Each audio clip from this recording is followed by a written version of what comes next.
iyong salita. Bawat ang sikreto ko kung bakit ako masaya. Bawat sa presensya mo, bawat sa iyong salita. Tulad ng isang usa na laging uhaw sa iyo. Hallelujah! Kay sarap-sarap pa rin sa iyo, o Panginoon. Ang mga pagpapala mo'y lubos-lubos. Pinsan ang aming kaaway, pilit na tinatangay ang damdamin. At sa aming pagpupuri, ako'y lubos na nagumpay. Ano ang kailangan? Ang kailangan lang ay bawat sa presensya mo, bawat sa iyong salita. Bawat ang sikreto ko kung bakit ako masaya. Bawat sa presensya mo, bawat sa iyong salita. Tulad ng isang usa na laging uhaw sa iyo. Ang kailangan lang ay bawat sa presensya mo, bawat sa iyong salita. Bawat ang sikreto ko kung bakit ako masaya. Bawat sa presensya mo, bawat sa iyong salita.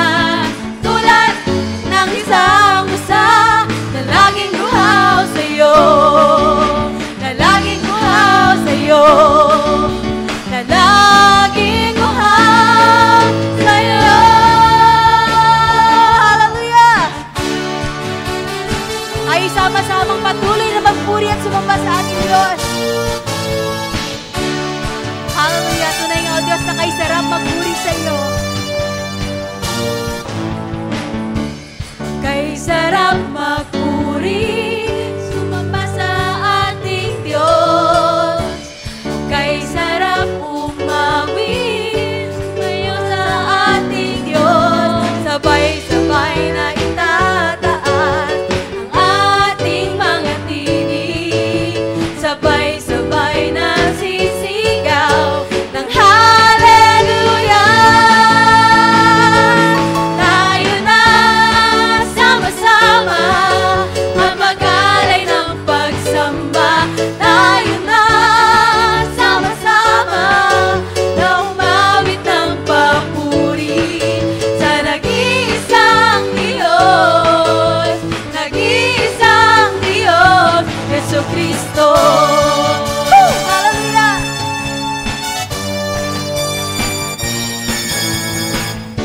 O kay sarap manatili sa presensya ng ating Diyos. O kay sarap sa piling mayang ating Diyos. Sabay-sabay na itataas ang ating mga tinig.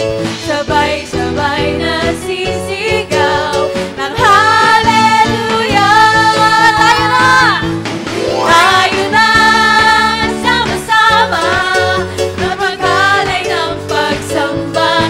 Tayo na sama-sama na umawit ng sa nag-iisang Diyos, sa nag-iisang Diyos, nag-iisang Diyos, Jesucristo. Hallelujah!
iisang Diyos noon, ngayon at magpakailanman.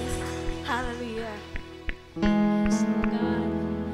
Tunay nga, Panginoon, na napakasarap magpuri sa inyo, Lord, at manatili sa inyong presensya, O God. Hallelujah. Patuloy po namin kayong sinasamba at aawitan ng hallelujah.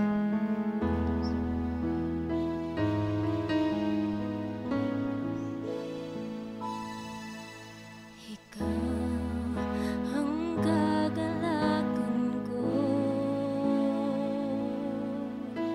Panginoon, ikaw ang kalakasan ko. Kaluwalhatian mo'y laging kasama ko. Salamat sa iyong Espiritu.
ipapahayag, Lord, at itatanyag ang inyong makapangyarihang pangalan, Lord.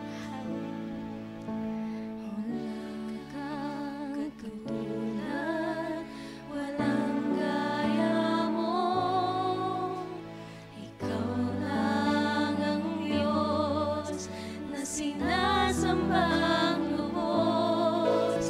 Sa paglipas ng panahon, ikaw pa rin hanggang ngayon, at magpakailanman, Panginoon. Itataas, ihahayag, pangalan mo'y itatatayan. Ang pagsambay, ialay, Panginoon, ikaw lamang. Ang salita mo ang kailangan ko, siya ang aking buhay, ang aking gabay. Hindi kumukupas, hindi nagmamaliw. Puso ko ngayon pinabago. Itataas, ihahayag, pangalan mo'y itatanyag. Ang pagsambay, ialay, Panginoon, ikaw lamang. Itataas, ihahayag, pangalan mo'y itatanyag. Ang pagsambay, ialay, Panginoon, ikaw lamang.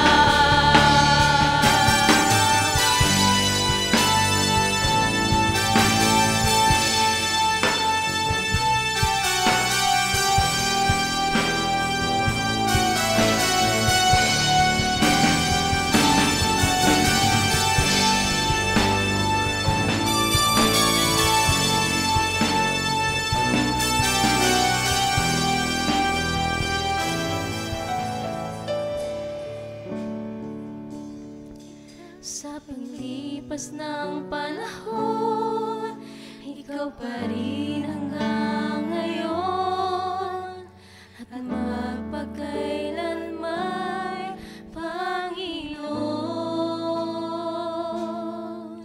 Sa paglipas ng panahon, ikaw pa rin hanggang ngayon, at magpakailanman, Panginoon. Itataas, ihahayag,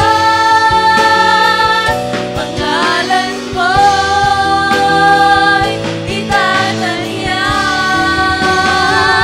Ang pagsambay,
Ikaw ay tapat, Lord. Hallelujah. Ibinababa po namin ang aming mga sarili at Ikaw po ay tinataas namin sa aming mga buhay, O God. Hallelujah. Tanggapin niyo po ang mataas na papuri, pagsamba at pasasalamat sa pangalan ni Jesus. Amen. Amen.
Good morning.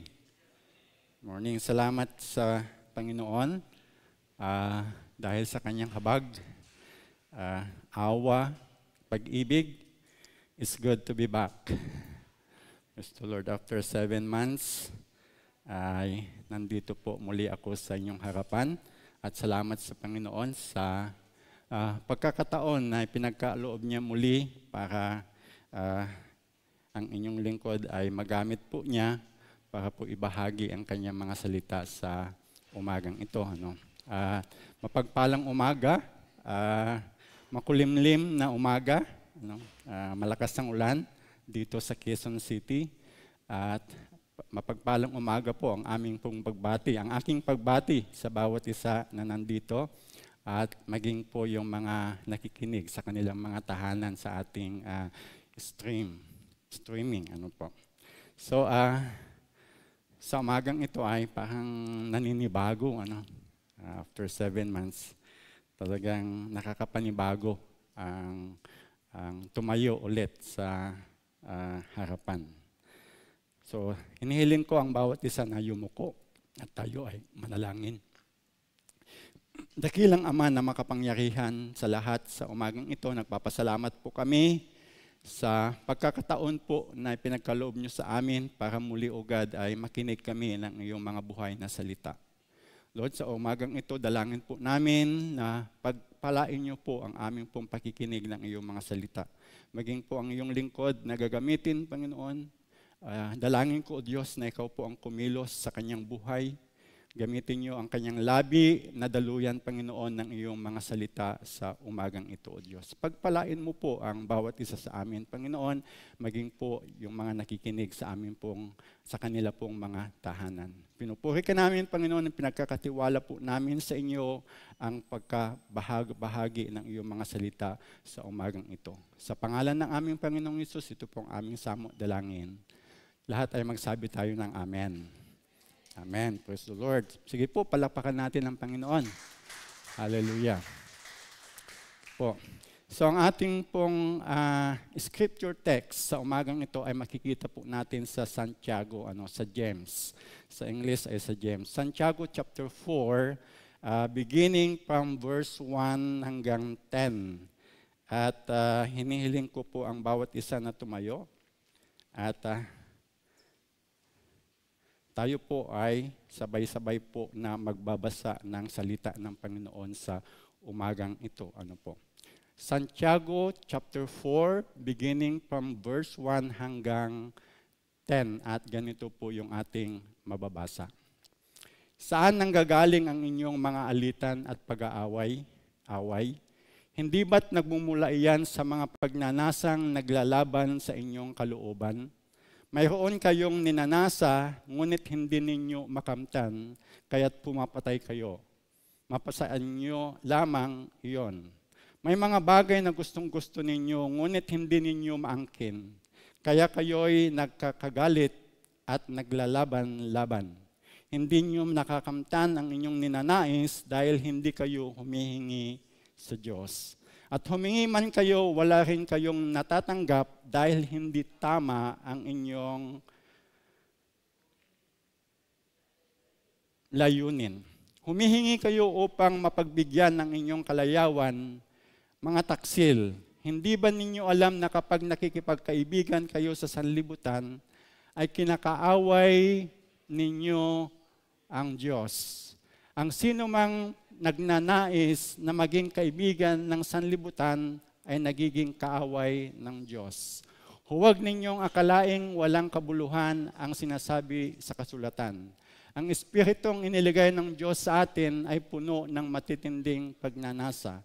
Ngunit ang Diyos ay nagbibigay ng higit pang pagpapala, kaya't sinasabi ng kasulatan, ang Diyos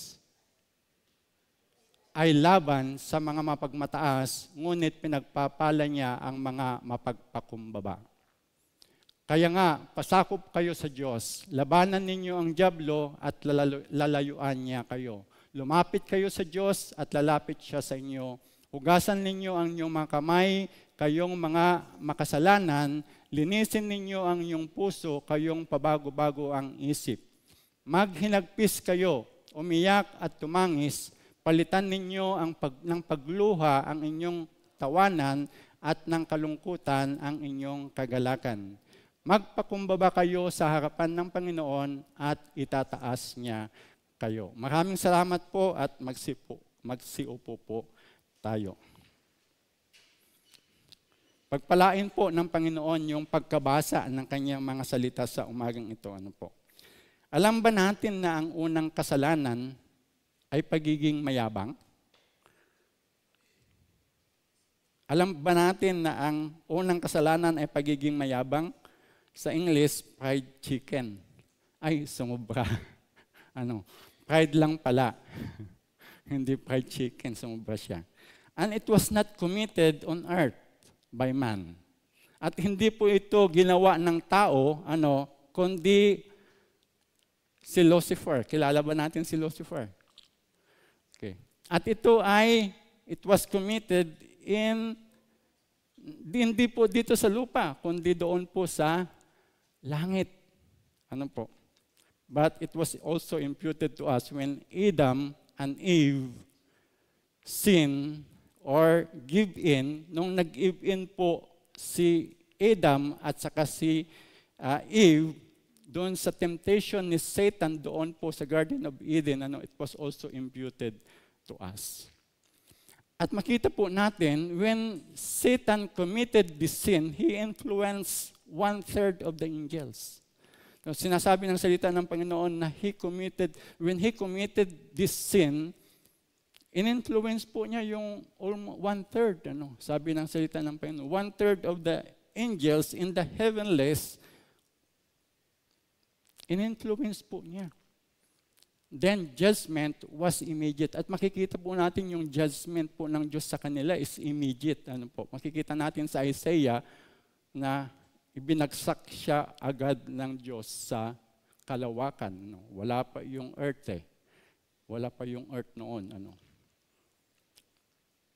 And unlike po yung sin na kinumit po ni Adam at ni Eve, though judgment was given, pero nakikita po natin na may nakalaan na plano ang Diyos para sa ating kaligtasan.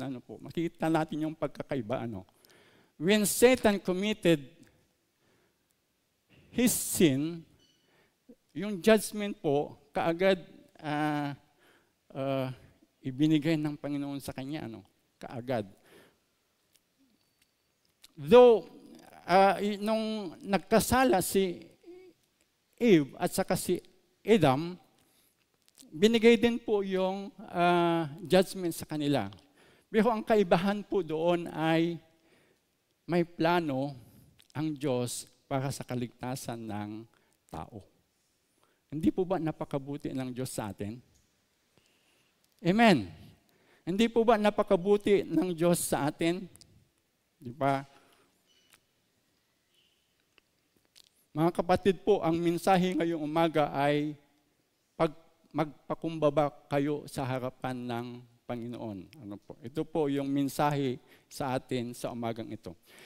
Pride po yung dahilan kung bakit nagkaroon ng unang kasalanan. Kagaya ng sabi ko, pride ang dahilan kung bakit nagkaroon ng kasalanan. At ito din po yung nag-udyok sa tao para suwayin ang Diyos. Kung wala po si Satan, doon sa hardin, hindi nagkasala ang tao. Pero maaaring may test pa rin nagagawin ang Diyos sa atin. Grabe pala ang pride. Kung titignan po natin ng mabuti, grabe pala ang pride. Sandaling masarap sa pakiramdam, pero nakakatakot ang dulot o effect nito. Parang fried chicken yan eh.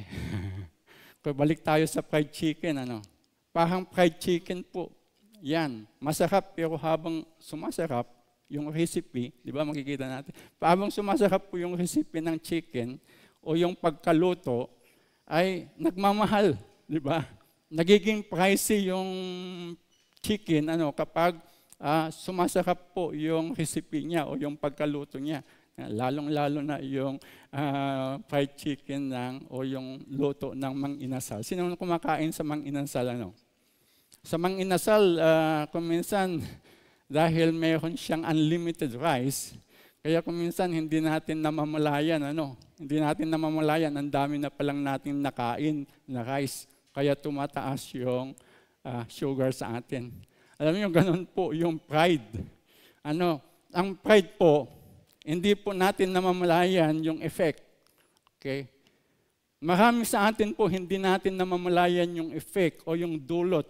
Kaya sabi ko nga, hanggat hindi natin ma-experience personal yung effect ng pride sa atin, hindi natin makikita na ganun pala kalala. Yung pride, ganun pala, kaya pala ito yung first sin. Kaya ito pala yung unang kasalanan, Okay. So, pwede nang sabihin na, sabi ng salita ng Panginoon is, money is the root of all evil, di ba?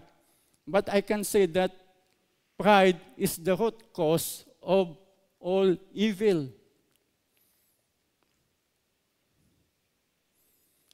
Pride is our fiercest enemy. Mabangis na kaaway within us. Dahil most often po, hindi po ito agad nagpaparamdam o hindi po natin agad ito namamalayan yung effect ng pride sa ating buhay. Ito ang nagpapasimuno ng lahat ng hindi maganda at tama sa atin.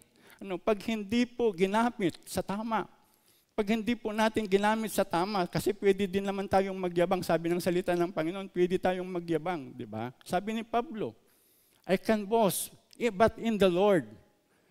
Amen? We can boast in the Lord. Yun lang ang pwede natin gawin, pwedeng gamitin natin yung kayabangan sa atin. We can boast in the Lord. Because we can also, sabi nga niya yung mga bagay na ginagawa ng Diyos sa atin, pwede natin ipagyabang para sa kapurihan ng Panginoon. Amen po ba? Yan, pwede po nating ipagyabang. Yun ang sinasabi ng Apostol Pablo na positibo sa paggamit ng kayabangan sa atin. Pwede tayong magyabang, pero ito ay para sa kapurihan ng Panginoon. Pero maliban doon, lahat po ng ginagawa po natin, lahat po, makikita po natin, ito po ay may kinalaman po sa kayabangan o sa pride. Ito yung pumipigil para magawa po natin yung kalooban ng Diyos. At maging po yung pagbabalik loob ng tao sa Diyos. Ito din po yung pumipigil. If we want to defeat Satan, kagaya po ng ating mensahe sa umagang ito, humble yourselves in the sight of the Lord. Pride ang tunay na salarin sa relasyon natin sa Diyos. Kaya napakahalaga ang mensahe ng Diyos sa atin sa umagang ito. Napakahalaga po yung mensahe na ito ng Panginoon sa atin. Subukan natin pansinin ang sinasabi sa ating sarili. Even now, subukan po natin pansinin yung sinasabi sa ating sarili. If you will not agree with me, dahil yan ay pride. Kapag hindi ka nag-agree sa sinasabi ng salita ng Panginoon, that is because of pride. Hindi dahil sa hindi tayo kumbinsido. But hindi ka pa nakukonvince, hindi mo pa pinag-aaralan, hindi mo pa pinapakinggan ng mabuti. Kung minsan hindi mo na mamalayan, mayroon na pong paglalaban na nangyayari sa ating kalooban. That is because of pride. Umiiral na yung pride at hindi natin yan namamalayan. Pride rejects truth. Because pride rejects truth. Pride hinders us from listening well. And most of all, it hinders us from applying the words of God. Pride hinders us from doing God's will. Pride hinders us to humble ourselves in the sight of the Lord. Pride hinders us to receive God's blessings and healing. If we want to receive God's blessing, humble yourselves in the sight of the Lord. If you want rest and peace, humble yourselves in the sight of the Lord. Anything you desire for yourself, for your family and others, the key is humble yourselves in the sight of the Lord. And in due time. Sabi niya, God's timing is always on time. His timing is perfect. Kung pati yung hindi natin makapaghintay doon sa sagot ng Panginoon sa mga panalangin natin, that is pride. Ano man ang pinagdadaanan natin na mahirap, papalitan po yan ng Diyos ng pagpapala at kagalakan. Only if you humble yourselves in the sight of the Lord.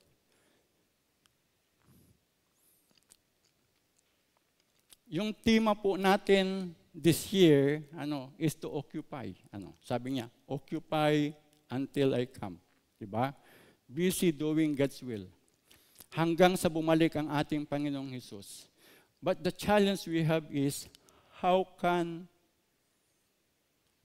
ito yung challenge na kinakaharap po natin.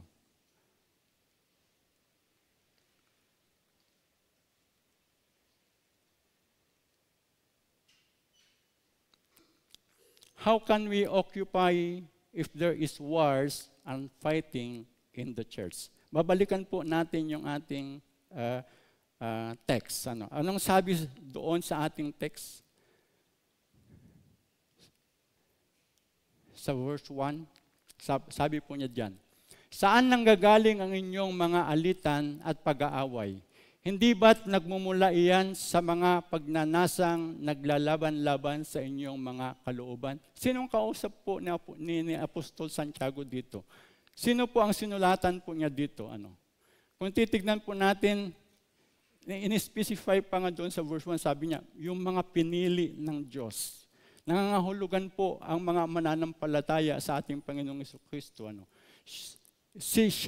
Sila po yung sinulatan po ni Apostol Santiago dito. Pero ang sabi po niya sa verse 1, may mga pag-aaway, may mga alitan na nangyayari sa inyong kalagitnaan. Kaya nga, ang sabi natin kanina, yung challenge natin, kasi ito yung theme natin ngayong taon, sabi niya, how can we occupy doing God's will if there is wars and fighting in the church? At ang gustong ipakita po sa atin ni Santiago sa oras po na ito, na talagang salarin kung bakit nagkakaroon ng pag-aaway-away at alitan sa ating kalagitnaan is because of pride. Napaka-surprise po, surprisingly po itong sinasabi sa atin ni James. There are wars and fighting among us in the church because of pride. Actually, we are the ones being occupied. Because of the things of this world. Because whether we admit or not, yung hearts and minds po natin, yung puso at isip po natin, we're being preoccupied with earthly things. For the past 7 months po, the biggest challenge sa akin ay yung pagtanggap na mayabang, may kayabangan ako.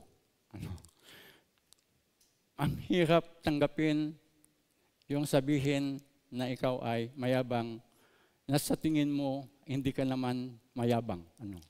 Lalo na kapag hindi natin matanggap na tayo ay mayabang. Kaya very challenging po yan. Very challenging po. Ang hirap tanggapin at aminin na tayo ay mayabang. Lalo kung ang tingin po natin sa ating sarili ay hindi. Pero akala lang pala natin hindi tayo marunong magyabang. But the truth is, lahat pala tayo may kayabangan pa rin.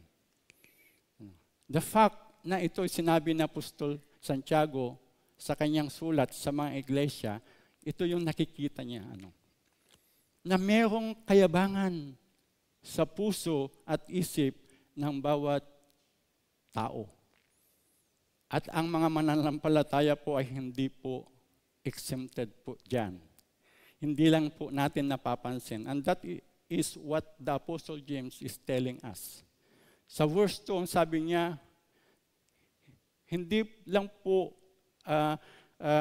desire. Hindi lang po nagsasalita si Santiago regarding desire, doon sa verse 2. Anong sabi po niya doon sa verse 2? Sabi niya, mayroon kayong ninanasa, ngunit hindi niyo makamtan. Kaya't pumapatay kayo, mapasa inyo lamang iyon. May mga bagay na gustong-gusto ninyo, ngunit hindi ninyo maangkin. Kaya kayo'y nagkakagalit at naglalaban-laban. Hindi ninyo makakamtan ang inyong ninanais dahil hindi kayo humihingi sa Diyos. Biruin po ninyo to the point na yung mga mananampalataya, nandoon yung intention o nandoon yung desire na pumatay. Okay. At sabi din niya sa huli, hindi kayo makamtan, hindi ninyo nakakamtan ng inyong ninanais dahil hindi kayo humingi sa Diyos. Bakit hindi tayo humihingi sa Diyos? Ang sabi pa nga ni James, pahalang hikayatin tayong humingi sa Diyos, sabi niya doon sa verse 6, ngunit ang Diyos ay nagbibigay ng higit na pagpapala. Bahalang tayo hikayatin na humingi sa Panginoon. Sabi po niya doon sa verse 6, ang Diyos ay nagbibigay ng higit na pagpapala. Siksik, liglig, at umaapaw. Hindi natin mababasa po doon. Pero sa ibang ibang mga verses, makikita po natin na kapag nagbigay ang Panginoon, siksik, liglig, umaapaw. Amen po. Siksik, liglig, umaapaw. Bahala pong hikayatin po tayo na tayo ay humingi sa Diyos. Actually, hindi naman tayo tamad talaga na humingi. O nahihiya tayong humingi. Ang dahilan kung bakit hindi tayo humihingi at hindi natin nakakamtan yung mga ninanahis natin sa Panginoon is because of pride. At dahil po yan sa pride,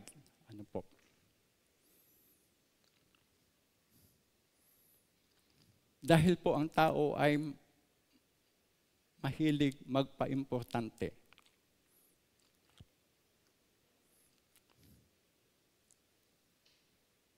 At kung minsan dahil mayroon tayong inaasahan, sino kaya yung inaasahan natin? Sino pa kaya yung isang inaasahan natin maliban sa Diyos?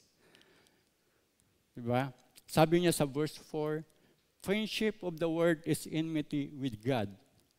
Mga taksil, hindi ba ninyo alam na kapag makikipagkaibigan kayo sa sanlibutan ay kinakaaway naman ninyo ang Diyos? Ang sino mang nagnanais na maging kaibigan ng sanlibutan ay nagiging kaaway ng Diyos. So dito pinapakita sa atin ni Apostol Santiago na maging ang mga mananampalataya ay nakikipagkaibigan sa kaaway ng Diyos.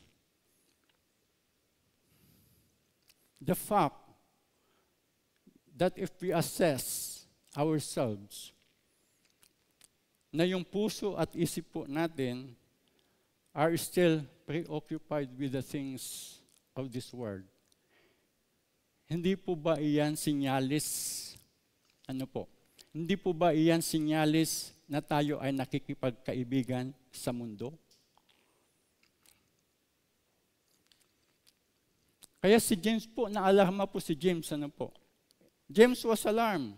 Kaya he exhorted us not to befriend the world, or Satan, by running after the things of this world, or by setting our hearts on what is sin. Because what is sin is temporal. Sabi po ni Apostol Pablo, tinuro po niya sa atin iyan sa 1 Corinthians chapter 4 verse 18, 2 Corinthians chapter 4 verse 18.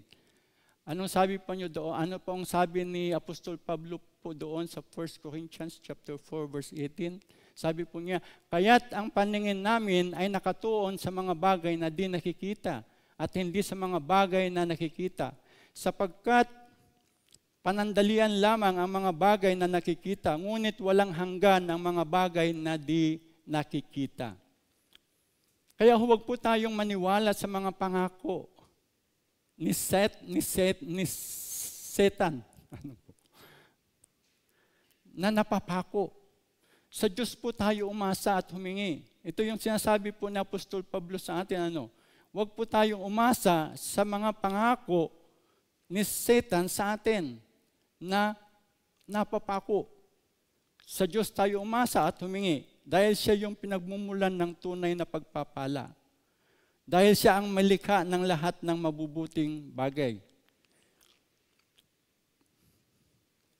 At para tuluyan po natin iwaksi ang espiritu ng kayabangan sa ating isip at puso, hinikayat po tayo ni Apostol Santiago na sa verse 7, ang sabi po niya doon sa verse 7,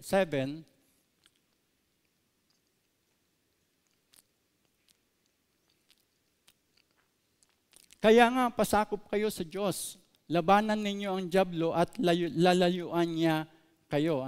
Sabi niya doon, pasakop kayo sa Diyos. Ang katotohanan, hindi natin kayang labanan o palayasin ang dyablo sa buhay natin hanggat hindi tayo nagpapasakop sa kalooban ng Diyos. Kaya ang sabi ni Apostol Santiago dyan is, kaya pasakop kayo sa Diyos. Pasakop kayo sa Diyos. The only way to defeat Satan is say no to his lies and deception, is by totally surrendering our lives to God. At lumakad po tayo na ayon po doon sa naisin ng banal na espiritu na nananahan po sa atin. Makikita po natin yan sa Romans chapter 8. Makikita po natin dito, only a totally surrendered lives will humble themselves in the sight of the Lord. Ang ating Panginoong Jesucristo po ay binigay po yung halimbawa, nagbigay po ng halimbawa ang ating Panginoong Jesucristo when He humbled Himself before His Father. And He completed His task given to Him for our redemption. Makikita po natin, when our Lord Jesus Christ humbled Himself before the Father, He was able to complete yung task po niya. Walang imposible para sa ating Panginoong Jesucristo when He humbled Himself before the Father. Dahil alam po ng ating Panginoong Jesucristo na napakahalaga po yung pagpapakumbaba sa harapan ng Kanyang Ama. Kahit na alam po niya na hindi kailangan siyang magpakumbaba, pero ginawa niya ito para ipakita po sa atin kung gaano kahalaga po yung pagpapakumbaba sa harapan ng Diyos. Kaya makita natin that despite of opposition, despite of persecution, sa Kanya, nakayanan po niya. Why? Because He humbled Himself in the sight of the Lord.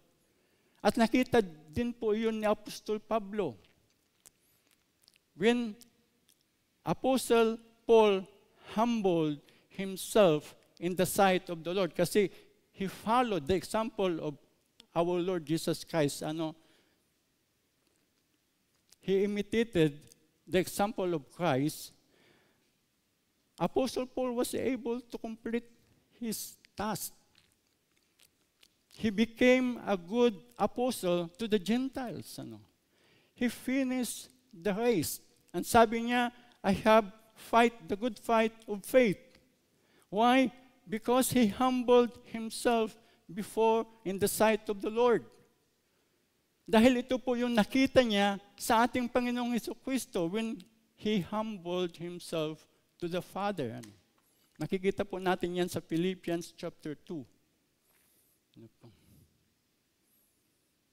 Kaya ang sabi ni Apostol Pablo sa atin, imitate me as I imitate Christ.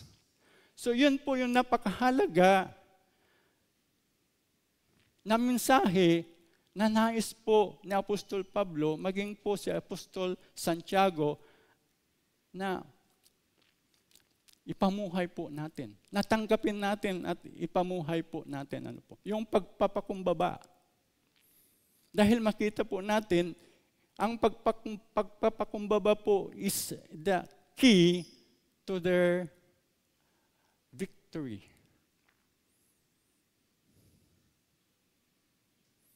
Kaya ang sabi ni Apostol Pablo sa atin, follow my example as I follow the example of Christ.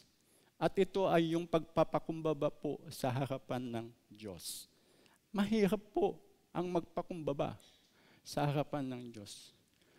How about kung nahihirapan po tayong magpakumbaba sa isa't isa sa harapan ng bawat isa sa atin? Mas mahirap po ang magpakumbaba sa harapan ng Diyos. At kailangan po natin ang gawa ng banal na Espiritu. Kailangan natin sumunod, magpasailalim sa naisin ng banal na Espiritu sa ating buhay para po tayo ay makapagpakumbaba sa harapan ng Diyos. Sinasabi yan sa atin sa chapter 8 ng Romans. This is the only way para ma-defeat po natin yung mga pagnanasa natin sa mga bagay na nasa sanlibutan. Dahil yung mga bagay na nasa sanlibutan, makikita natin sa sulat na sa Apostol Santiago sa atin, ito po yung dahilan kung bakit hindi natin magawa yung naisin ng Diyos sa atin. Kaya yung tanong sa atin, how can we occupy until the Lord comes?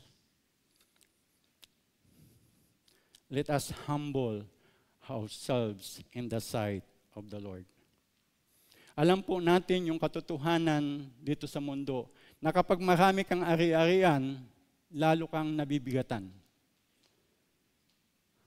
Diba? Kasi marami kang dala-dala.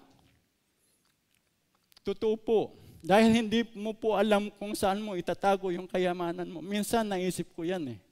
Sabi ko, when I'm in the, nung pinaranas sa akin ng Panginoon, yung makikita mo, sabi ko, pag nagdumadaan ako nakita ko yung mga tao na dun sa daan, sabi ko, mabuti pa. Mas mabuti pa sila, wala silang iniisip.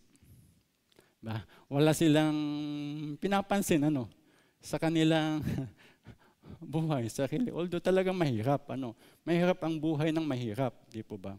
Pero sometimes we come to that point, nasasabihin natin sa sarili natin, mas mabuti pa sila. Kisa sa atin na marami tayong mga ari-arian, marami tayong mga, nandyan lahat, pero minsan hindi natin ma-enjoy. So alam po natin yung katotohanan na iyan.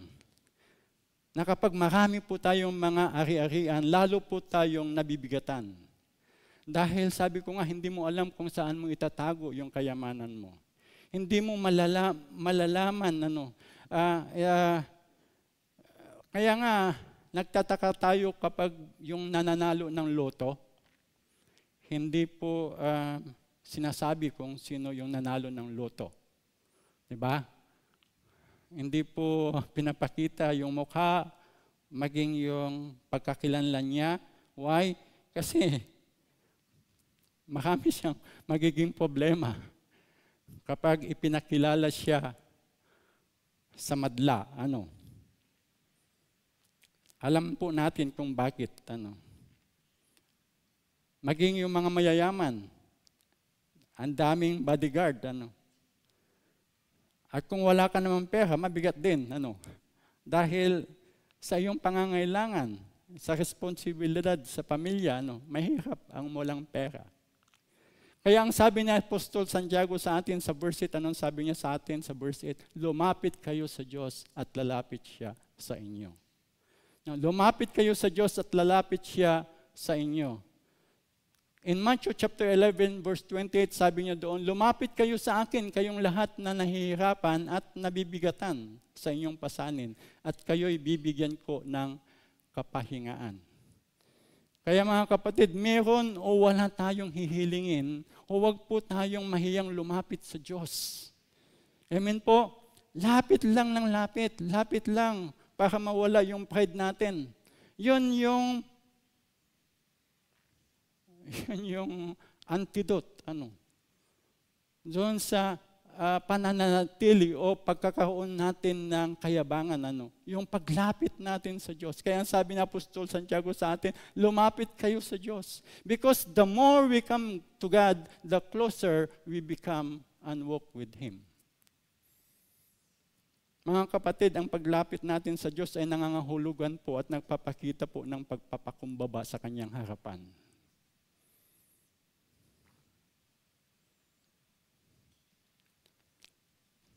Sa lahat ng pagkakataon, may pangangailangan ka man o wala, nalulugod ang Diyos kapag nakikita ka niya na lumalapit ka sa Kanya.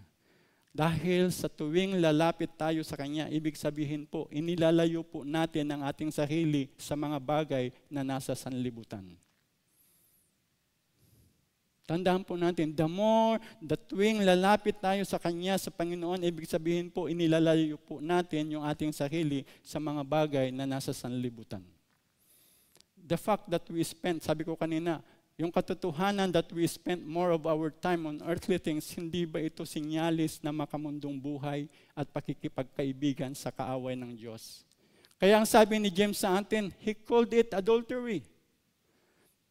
Diba? He called it adultery sa verse 4.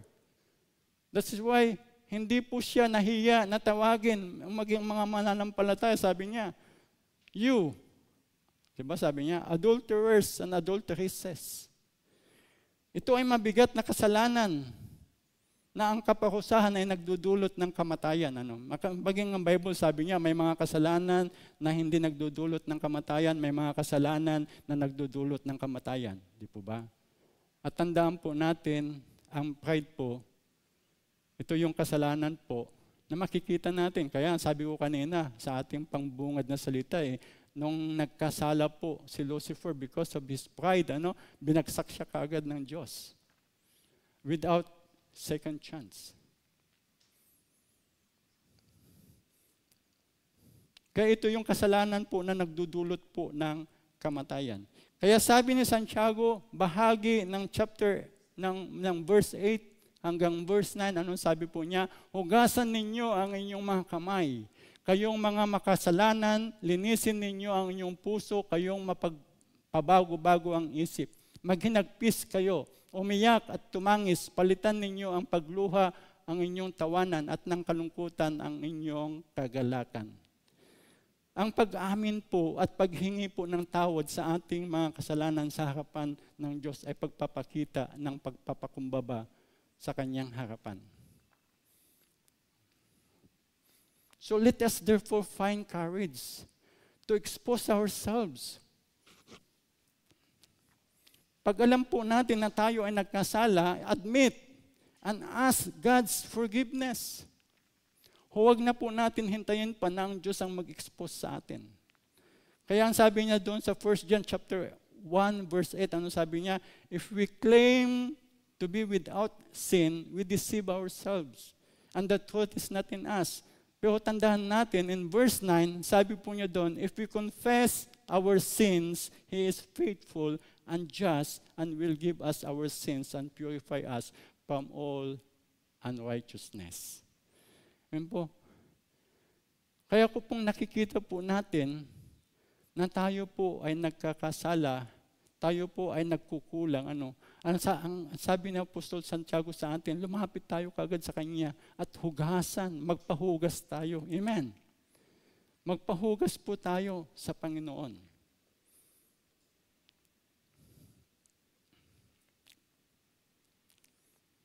God is faithful and just to cleanse us from all our sins.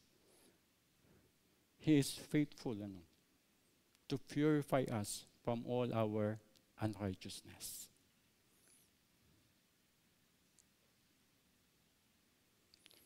And before I end, gusto ko lang pong i-clarify po yung baka ma-misunderstood po ninyo yung nais ng Diyos na makipagkaibigan. Yung sinasabi ko kanina na nais ng Diyos na hindi nais ng Diyos na makipagkaibigan sa mundo. Ano po? Gusto ko lang pong i-clarify po. Nais ng Diyos na makipagkaibigan po tayo sa ating kapwa-tao. Ano po? Nais po ng Diyos na makipagkaibigan po tayo sa kapwa-tao. In fact, the second greatest commandment is to love your neighbor as yourself. Di po ba? Sabi niya. And in fact, ang ating Panginoong Jesucristo was a friend to sinners, to tax collectors, to prostitutes. Makita natin nung ang ating Panginoong Jesucristo ay nandito sa lupa, kaibigan po siya ng mga prostitute at mga tax collectors. Why? Because He came not for the righteous, but for sinners. Ang sinasabi po dun sa verse 4, na pinagbabawal ng Diyos na makipagkaibigan tayo sa sanlibutan ay sa pamamagitan po ng pagnanasa sa mga bagay na nasa sanlibutan. Na naglalayo po sa atin sa Kanya. At maging po yung personal na pakikipagkaibigan po natin sa kaaway ng Diyos. At sino ang kaaway ng Diyos? Di po ba si Satan? Di po ba? Yun po yung sinasabi na huwag po tayong makipagkaibigan sa mundo. Just want to clarify, baka ma-misunderstood po ninyo yung sinasabi ko na huwag tayong makipagkaibigan sa mundo. And lastly, in verse 10, ang sabi po niya doon sa verse 10, magpakumbaba kayo sa harapan ng Panginoon at itataas niya kayo. Sabi po niya doon sa verse 10.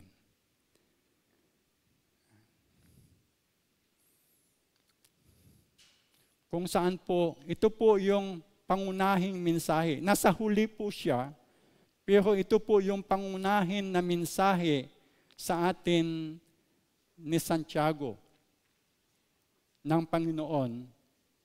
Okay. Humble yourself in the sight of the Lord and He will lift you up. Mga kapatid po, hindi po pangunahin na dahilan kung bakit natin i-humble po yung ating sarili ay para tayo ay itaas. Ano po?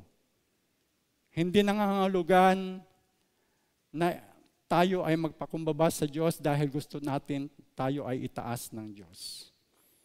Pero ang pangunahing dahilan kung bakit tayo magpapakumbaba sa Panginoon is for the Lord Jesus Christ to be increased and we must be decreased.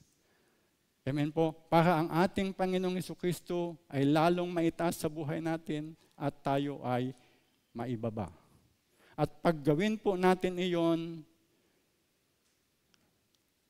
lalo po tayong itataas ng Diyos. Amen? Mas lalo tayong itataas ng Diyos. Itataas niya tayo para hindi lang para makita natin, kundi maranasan natin ang kabutihan at ang pagpapala ng Diyos. Amen po.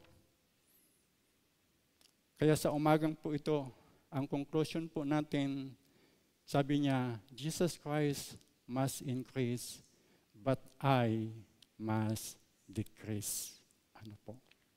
At makikita po natin, mamamanghat tayo kung ano po ang gagawin ng Diyos sa buhay natin. Paggawin po natin na tayo ay magpakumbaba sa Kanyang harapan. Hindi lang tayo dadalhin sa Kanyang kaharian, kundi ngayon pa lang, itataas niya tayo para maranasan natin, makita natin ng kabuuan yung Kanyang pagpapala na inalaan niya para sa bawat isa sa atin. Amen po. So, naway pinagpala tayo ng salita ng Diyos sa umagang ito at magandang umaga muli sa bawat isa sa atin. Tayo po ay yumuko at manalangin. Dakilang Ama na makapangyarihan sa lahat, tunay nga, Panginoon, na napakabuti mo. Hindi ka nagbabago noon, ngayon, at kailanman. Dahil alam mo, Panginoon, ang aming pong pangangailangan, alam mo, Panginoon, ang aming mga pinagdadaanan, and you are faithful, O God, to meet all our needs. Father, we give you all the glory, the honor, and praise. Pagpalain mo po, Panginoon, ang bawat isa sa umagang ito, O Diyos. Turuan mo po kami na patuloy na magpakumbaba sa inyong harapan. Pinupuri ka namin, Panginoon, at pinapasalamatan ka namin sa inyong mga salita sa umagang ito. Ang lahat ng papuri ay sa iyo. Sa pangalan ng aming Panginoong Hesus, ito po ang aming samot dalangin. At ang lahat ay magsabi ng Amen at Amen.